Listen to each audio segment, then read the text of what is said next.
Okay, so let's give an update here. Lots of information being thrown at you guys, HR people on site, lots of questions, a handful. A lot of you have called in. We sent out a video just the other day, but let's kind of start to clarify here, simplify this a little bit, because I know it's a little overwhelming when you're logged into the ADP site because it looks nothing like before with Fidelity, and try to answer some questions for you. And then we'll get to you specifically if you want to go through it. We're happy to do that. But there's a couple of points we got to make sure we don't mess up for IRS reasons, as well as making sure you get the full amount of the Cenovus match. So let's cover that piece here. All right, so what's the IRS annual limits? 2023 is $22,500. That's in employee contributions.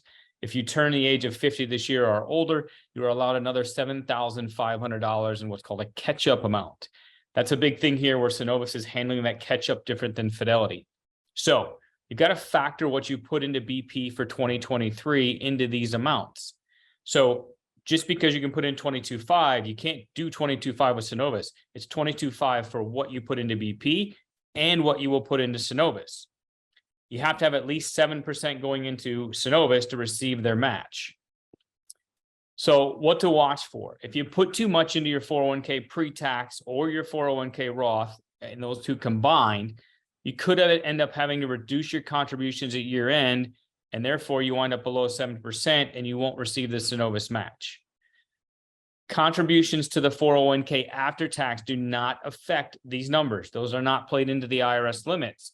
And so the after-tax bucket can be really valuable planning tool for things like Roth conversions, college costs, miscellaneous expenses, emergency savings, a number of things that we've used for clients over the years. If you're new to the S&D Capital family, we're happy to cover this. But again, the limits we're talking about specifically apply to the 401k pre-tax and the 401k Roth. And if you're over 50, Cenovus and Vanguard are calling it the catch-up contribution. So the over 50. So they handle this different, where you have to actually claim or identify monies that are going into the catch-up allocation, which is the $7,500. At Fidelity, this automatically happened. You didn't even know it happened. You didn't have to make an election. That's not the way that it's working with Cenovus. You have to identify that catch-up piece. So if you're over 50, this is new to you. We'll be happy to walk through this with you to make sure you don't go over the limit, as well as you get the full amount of the match from Cenovus. A lot of conversation about the true up, okay? From what's being explained to me, obviously I'm not on site, but I have not seen a true up work in the fashion that I've heard it being explained to me, where at the end of the year, you're going to get made up for the amount that you go over the IRS limits. Everything that I've seen out of the Cenovus paperwork is that once you hit the IRS limits, their match stops. The true up is applying to the fact that the way they're calculating your match has 4 or 5 different components. You get so much on the first 4%, so much on the 5th, so much on the 6th, so much on the 7th, and then the enhancement. And so that true up is a way for them to make sure that you got the right amount of company match, because systems aren't perfect. You change your payroll contribution, you stop, you start, different things like that. That's what the true up applies to, in my opinion. I have not seen the plan summary. I believe you'll see that when the Vanguard piece comes out and you get to make the investment elections, but that has not come yet. So that's just a little bit there. That's kind of a gray area, but in my 20 plus years experience, that's what I believe and how it's going to work.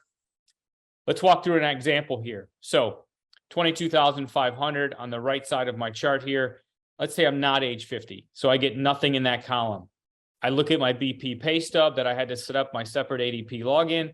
I put in 4,500 to BP, 22,000 minus 4,500, 18,000 left to go. If I make roughly 150,000 a year, I've got about 120,000 probably of income from Cenovus. That equates to about a 15% maximum that you want to contribute to Cenovus in the pre-tax or the Roth. So hope this helps. As always, disclosure piece. We want to get this down to you specifically, but we want to give you some information. If you want to make decisions and then set up a time later, we're happy to do that. 2 things just happened today. Your wrap piece, your pension piece is now active back with Fidelity, where we can start processing those. So you'll see our team reaching out to you. Again, it's myself, Link, Brittany, and Jennifer. All 3 of them are trained just as much. They've gotten everything from me, but we want to get to everybody in a timely manner, because you do have the 30 days here to get the information down to Fidelity for the wrap piece. We're still waiting on the 401k until you get your final vacation payout, because the final vacation pay will have 401k contributions to it. And so there's no need to process that until the final monies are in there. So as always, call this office. Happy to schedule a time. We're working later, even on the weekends, making ourselves available. We want to make sure we get to everybody as fast as we can, as best we can.